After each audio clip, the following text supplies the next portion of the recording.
வணக்கம் நண்பர்களே. சாதிக்க வேண்டும் என்பவர்களுக்கான குட்டி கதை இது. போட்டிகள் மிகுந்த உலகத்தில் இன்று சாதிக்க வேண்டும் என்று நினைப்பவர்கள் கடுமையாக உழைக்க வேண்டும். அத்துடன் எடுத்த லட்சியத்தை வைராக்கியமாக நின்று சாதித்து காட்ட வேண்டும். அவ்வாறு சாதிக்க வேண்டும் என நினைப்பவர்கள் என்ன செய்ய வேண்டும் என்பதை ஒரு எருமை மாடு சிவபெருமானிடம் சென்று வேண்டிய கோரிக்கையின் மூலமாக நாம் தெரிந்து கொள்ளலாம். அதாவது, உலக உயிர்கள் அனைத்தையும் சரிசமமாக இறைவன் நடத்தி வருகின்ற நிலையில் ஒரு நாள் சிவபெருமானை கைலாயத்தில் சென்று ஒரு எருமை மாடு சந்தித்தது. சிவபெருமானும், வாரும் எருமையாரே, என்ன வேண்டும்?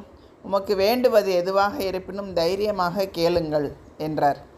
அதன் பேரில் எருமை மாடும், சிவபெருமானே, இந்த உலகில் இருப்பவர்கள் அனைவருமே யாரை திட்டுவதாக இருந்தாலும் எங்கள் இனத்தை குறிப்பிட்டு திட்டுவது எங்களை கேவலப்படுத்துவதாக உள்ளது.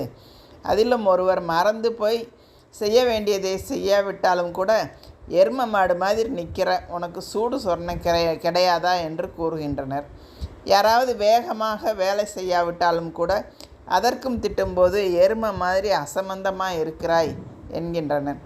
ஒருவர் திடீரென ஒரு இடத்தை கடந்து செல்லும்போது யாராவது குறுக்காக வந்தால் அவரை சற்று விலகி நில் என்று கூறுவதில்லை. உனக்கு கண்ணு தெரியலையா, எருமை மாடு மாதிரி குறுக்க நிற்கிற அப்படின்னு தான் சொல்கிறாங்க. எதற்காக எங்கள் இனத்தின் மீது மட்டும் இத்தனை அவமான சொற்கள் விழுகின்றன? எனவே தாங்கள் தான் இந்த விஷயத்தில் எங்களுக்கு கருணை கூர்ந்து உதவ வேண்டும் என்று வேண்டியது அந்த எருமை மாடு. அதற்கு சிவபெருமான் பதில் சொன்னார். சரி, நான் அதுக்கு உதவி செய்கிறேன். ஆனால் அதற்கு முன்பாக நீ எனக்கு 2 உறுதிமொழிகளை கொடுக்க வேண்டும் என்று கேட்டார். நமக்கு வேண்டியது கிடைக்க வேண்டுமென்றால் நம்மிடம் இருக்கும் எதையாவது நாம் தியாகம் செய்வதற்கு தயாராக இருக்க வேண்டும். அதே போல் எடுத்த செயலை நிறைவேற்றுவதற்கு தயாராக சுறுசுறுப்பாக இருக்க வேண்டும் அப்படின்னு சொல்லியிருக்கார். அதாவது, சேற்றில் புரளும் பழக்கத்திலிருந்து நீ முதலில் விடுபட்டு வருவாயா? முதலாவது.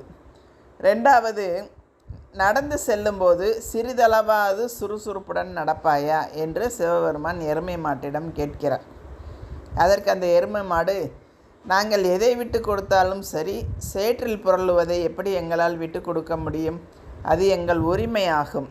அதே போல் எங்களால் எப்படி நடக்கும்போது சுறுசுறுப்பை காட்ட முடியும்? எனவே நிச்சயமாக இந்த 2 உறுதிமொழிகளையும் எங்களால் கொடுக்க முடியாது என்று எருமை மாடு கூறியது. அப்படியானால் நீ கேட்பதையும் என்னால் கொடுக்க முடியாது என்று சிவபெருமான் கூறினார். எருமை மாடுகள் தங்கள் பழக்க வழக்கத்தை தியாகம் செய்ய தவறியதால் அது விரும்பியதை அடைய முடியவில்லை.